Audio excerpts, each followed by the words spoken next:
ലോക്സഭയിലെ സീറ്റുകളുടെ എണ്ണം 50% വർദ്ധിപ്പിക്കാനുള്ള കേന്ദ്ര സർക്കാർ നീക്കത്തിനെതിരെ പാർലമെന്റിൽ കടുത്ത പ്രതിഷേധമുയർത്തി പ്രതിപക്ഷം. സീറ്റുകൾ വർദ്ധിപ്പിക്കേണ്ടതില്ല എന്നും നിലവിലുള്ള മണ്ഡലങ്ങൾ പുനർനിർണയിച്ചാൽ മതിയെന്നുമാണ് പ്രതിപക്ഷത്തിന്റെ ഉറച്ച നിലപാട്.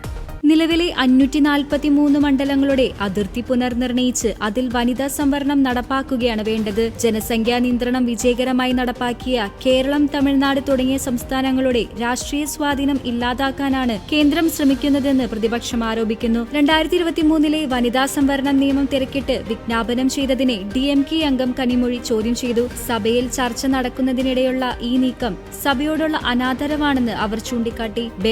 ഭരണഘടനാ ഭേദഗതി പാസാക്കാൻ ആവശ്യമായ 3/2 ഭൂരിപക്ഷം നിലവിൽ സർക്കാരിനില്ലെന്നാണ് സൂചനകൾ. പ്രതിപക്ഷം ഒറ്റക്കെട്ടായി എതിർക്കുന്നതിനാൽ 3 ബില്ലുകളും പരാജയപ്പെടാനാണ് സാധ്യത. ജനസംഖ്യാ നിയന്ത്രണം പാലിച്ച സംസ്ഥാനങ്ങളെ ശിക്ഷിക്കുന്ന രീതിയിൽ ജനാധിപത്യ ഭൂപടം മാറ്റിവരയ്ക്കാനാണ് കേന്ദ്രം ശ്രമിക്കുന്നതെന്ന് കനിമൊഴി പറഞ്ഞു. വിഷയത്തിൽ പ്രതിഷേധ സൂചകമായി കറുത്ത വസ്ത്രം ധരിച്ചാണ് DMK അംഗങ്ങൾ സഭയിലെത്തിയത്. സ്പീക്കറുടെ റൂളിംഗിനായി പാർലമെന്റ് കാത്തിരിക്കുകയാണ്.